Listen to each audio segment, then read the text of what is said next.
Hello everyone, myself Manjunath. Presently I am pursuing BTech graduation in Sri Engineering College from Coimbatore. నేను ఇప్పుడు ఏం చెప్పబోతున్నాను అంటే నా నెక్స్ట్ ఇయర్ జర్నీ ఎక్స్పీరియన్స్ ని మీతో షేర్ చేసుకోబోతున్నాను. ఈ వీడియోని మీరు చివరి దాకా చూడండి. ముందుగా నా నెక్స్ట్ ఇయర్ జర్నీ గురించి ఎక్స్పీరియన్స్ మీతో షేర్ చేసుకోవాలంటే నేను బీటెక్ లో ఉన్నప్పుడు నా కంప్యూటర్ సైన్స్ అంటే చాలా ఇష్టం. సో నేను బీటెక్ లో కంప్యూటర్ సైన్స్ డిపార్ట్మెంట్ లో జాయిన్ అయ్యాను. అక్కడ కంప్యూటర్ సైన్స్ డిపార్ట్మెంట్ జాయిన్ అయ్యాక క్లాసెస్ జరుగుతున్నాయి. 1 month 2 months అవుతుంది. అక్కడ కోర్సెస్ బాగా నేర్పిస్తున్నారు. బట్ ప్రాక్టికల్ గా ఎలాంటి కోడింగ్ ఎలాంటి నేర్పెట్టలేదు. జస్ట్ క్లాసెస్ చెప్తారు, కోడింగ్ చేసుకోమంటారు అంతే కానీ మనకి ప్రాక్టికల్ నాలెడ్జ్ అలాంటిది రాదు.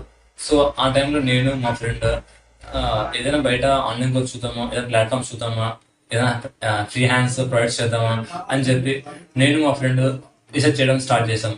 సో చేస్తూ ఉండగా మాకు ఒక రోజు నెక్స్ట్ డే ప్లాట్ఫామ్ కనిపిస్తుంది. సో అప్పుడు మేము నెక్స్ట్ డే ప్లాట్ఫామ్ గురించి రీసెర్చ్ చేసాం. అండ్ అలాగే సీనియర్స్ కానీ, మా అక్క వాళ్ళని కానీ, రిలేటివ్స్ కానీ అడిగి తెలుసుకున్నాం. అందరూ మంచి అప్రోచ్ ఇచ్చారు నెక్స్ట్ ఇయర్ గురించి. అండ్ అలాగే నెక్స్ట్ ఇయర్ లో వాళ్ళ లింక్డ్ఇన్ ప్రొఫైల్ చూసిన స్టూడెంట్స్ వాళ్ళు ఇచ్చిన ప్రాజెక్ట్స్ కానీ, వాళ్ళు చేసిన కోర్సెస్ కానీ అన్ని చాలా సూపర్గా ఉన్నాయి. సో మాకు నచ్చి మేము అప్పుడు నెక్స్ట్ ఇయర్ వాళ్ళతో కాంటాక్ట్ అయ్యాం.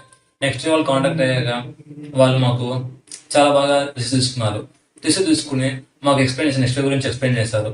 వాళ్ళు 1 month మాకు మీరు నెక్స్ట్ ఇయర్ క్లాసెస్ వినండి, మీకు నచ్చితే జాయిన్ అవ్వండి అని చెప్పి మాకు చెప్పారు. సో మేము నెక్స్ట్ 1 month క్లాసెస్ విన్నాం. చాలా ఇంట్రెస్ట్గా ఉంది. అండ్ జాయిన్ వాళ్ళ కోర్సెస్ కానీ, వాళ్ళ కరికులం కానీ చాలా బాగా నచ్చింది. సో 1 month జాయిన్ అయ్యాక మాకు అక్కడ నెక్స్ట్ ఇయర్ లో రాహుల్ సార్ ఉంటాడు. తెలుగులో సూపర్ గా చెప్తారు సార్. ఎలాంటి ప్రోగ్రామ్ బేసిక్స్ నాలెడ్జ్ లేకున్నా కానీ సార్ చెప్పే విధానం కానీ, సార్ వే ఆఫ్ టీచింగ్ కానీ, ఎవరికైనా కోడింగ్ అనేది ఇంట్రెస్ట్ వస్తుంది, కోడింగ్ చేయగలుగుతారు నాలెడ్జ్ లేకపోయినా కానీ. యాక్చువల్ గా నెక్స్ట్ ఇయర్ జాయిన్ అయ్యాక 2 కోర్సెస్ ఉంటాయి, స్మార్ట్ అండ్ జీనియస్. నేను స్మార్ట్ కోర్స్ తీసుకున్నాను. స్మార్ట్ లో 5-6 గ్రోత్ సైకిల్స్ ఉంటాయి. ఫస్ట్ గ్రోత్ సైకిల్ లో మనము రెస్పాన్సివ్ వెబ్సైట్ ని తీసుకుంటాం by using HTML CSS and దాంతో పాటు బేసిక్ పైథాన్ నేర్చుకుంటాం. సెకండ్ గ్రోత్ సైకిల్ లో static website by using boot strap.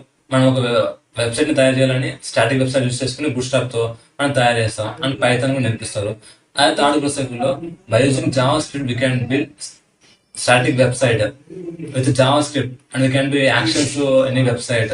అది గ్రోత్ సైకిల్ 4 లో అయితే మన డేటాబేసెస్ లైక్ SQL మనం అలాంటి కోర్సెస్ నేర్చుకుని ఈజీగా డేటాబేసెస్ ని హ్యాండిల్ చేయొచ్చు. దాంతో పాటు ఫోర్త్ గ్రోత్ సైకిల్ లో Java script, advance Java script నేర్చుకుంటాము. మనకు ఫోర్త్ గ్రోత్ సైకిల్ అయిపోయిన వెంటనే మనకు నెక్స్ట్ వెబ్ బోర్డ్ లో జాబ్ పోర్టల్ అనేది ఓపెన్ అవుతుంది. అంటే అందులో ఇంటర్న్షిప్స్ అప్లై చేసుకోవచ్చు. మన ఎలిజిబిలిటీ చూసి ఏదైనా ఇంటర్న్షిప్ చేస్తూ ఉండొచ్చు. మనకు దానికి సర్టిఫికేషన్ కోర్సెస్ వస్తాయి. సర్టిఫికేట్స్ ని మనం రెజ్యూమ్ లో బిల్డ్ చేసుకోవచ్చు, లింక్డ్ఇన్ లో పోస్ట్ చేసుకోవచ్చు. ఇలాంటివన్నీ మనకు నెక్స్ట్ ఇయర్ లో నేర్పిస్తారు. అంతేకాకుండా నెక్స్ట్ ఇయర్ లో సండేస్ ఎవరీ సండే మనకు వెబినార్స్, పోడ్కాస్ట్ ఇలాంటి కండక్ట్ చేసి స్టూడెంట్స్ కి అడిషనల్ గా బయట నాలెడ్జెస్ ని, టెక్నాలజీ ఎలా ఉంది అన్ని నేర్పిస్తూ ఉంటారు. ఇది బాగా నచ్చింది. అండ్ నెక్స్ట్ ఇయర్ లో క్లాసెస్ ఎలా ఉంటాయంటే అన్ని రికార్డెడ్ వీడియోస్ ఉంటాయి. ప్రతి వీడియోకి కంప్లీట్ అయ్యాక ఒక చీట్ షీట్ ఉంటుంది. దాంతో పాటు మనకు ప్రాక్టికల్ గా ఎగ్జామ్స్ ఉంటాయి.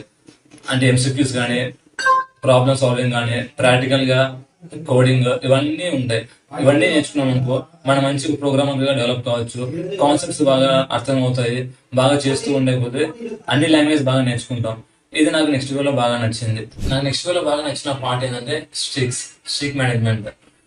అందరూ ఇప్పుడు స్నాప్చాట్ యూజ్ చేస్తుంటాం. స్నాప్చాట్ లో ఎలాగా డైలీ మన స్నాప్ నా ఫ్రెండ్స్ పెడితే మనకు స్ట్రీక్స్ అనేవి పెరుగుతూ ఉంటాయి. సో సేమ్ కాన్సెప్ట్ అనేది మన నెక్స్ట్ వాళ్ళు కూడా మన నెక్స్ట్ ప్లాట్ఫామ్ లో బిల్డ్ చేశారు. స్ట్రీక్స్ ఎలాగంటే మనం డైలీ క్లాసెస్ వింటున్నామంటే మన స్ట్రీక్స్ అనేది డైలీ పెరుగుతూ ఉంటుంది. ఒక రోజు క్లాసెస్ వినడం ఆపేసినా కానీ మన స్ట్రీక్స్ అనేవి మళ్ళీ ఫస్ట్ వచ్చేస్తాయి. సో మన స్ట్రీక్స్ అనేది లాస్ అయిపోతాయి. ఇలాంటి కాన్సెప్ట్ స్టూడెంట్స్ డైలీ క్లాసెస్ వినాలి, ఇంటెన్సివ్ చేయాలి, వాళ్ళకి ఏదైనా బూస్టప్ రావాలని నెక్స్ట్ వాళ్ళు తయారు చేస్తారు. సో ఈ స్ట్రీక్స్ మేనేజ్మెంట్ చాలా బాగా నచ్చిన కాన్సెప్ట్ నాకు. నేను ఈ స్ట్రీక్స్ మేనేజ్మెంట్ బాగా నచ్చింది కాబట్టి ఈ డైలీ క్లాసెస్ వింటూ నా ప్రాజెక్ట్స్ కంప్లీట్ చేస్తూ ఉంటే ఇప్పుడు ఆల్మోస్ట్ నాకు మ్యాథ్స్ 450+ స్ట్రీక్స్ మెయింటైన్ చేశాను. చాలా కన్సిస్టెన్సీ కూడా ఉన్నాను. నా కన్సిస్టెన్సీ స్కోర్ కూడా చాలా పెరిగింది. నాకు ఇది ఎలా అలవాటు ఏంటంటే నాకు డైలీ క్లాసెస్ వినాలి, కోడ్ చేయాలంటే చాలా జస్ట్ ఇంట్రెస్టింగ్ లేకుంటుండే. ఇలా స్ట్రీక్స్ కాన్సెప్ట్ వచ్చినప్పటి నుంచి డైలీ ఒక టైం పెట్టుకున్నాం. ఒక 10 days ఇలా మేనేజ్ చేద్దాం అని డైలీ కాలేజ్కి వెళ్ళి వస్తాం. 5కి వచ్చేస్తాం అనుకో, 5 to 7 ఫ్రెష్ అప్ అయ్యి కాలేజ్ వర్క్స్ ఏమైనా ఉంటే కంప్లీట్ చేసుకుంటాం. 7 to 8 ఖచ్చితంగా ఈ క్లాసెస్ కంప్లీట్ చేయాలి, ఈ కోడ్ కంప్లీట్ చేయాలి అని ఒక 10 days నేను అలా పెట్టుకుని డైలీ కంప్లీట్ చేస్తున్నా. ఆటోమేటిక్ గా 11th నుంచి నేను ఎలాంటి డిస్టర్బ్ కాకుండా ఆటోమేటిక్ గా నెక్స్ట్ ప్లాట్ఫామ్కి వెళ్ళి కోడ్ చేస్తున్నాను. అంటే నాకు ఇది చేయాలి అని హ్యాబిట్ గా వచ్చేసింది. సో 11th grade నుంచి నేను డైలీ క్లాస్ వింటూ నా కోర్స్ కంప్లీట్ చేస్తున్నాను. అలా చేస్తూ ఇప్పుడు నేను మ్యాథ్స్ 450+ స్ట్రీక్స్ మెయింటైన్ చేశాను. అలా చేస్తూ ఉంటే మనకు కన్సిస్టెన్సీగా కాన్సెప్ట్స్ అర్థం అవుతాయి, క్లాసెస్ మిస్ అవ్వవు.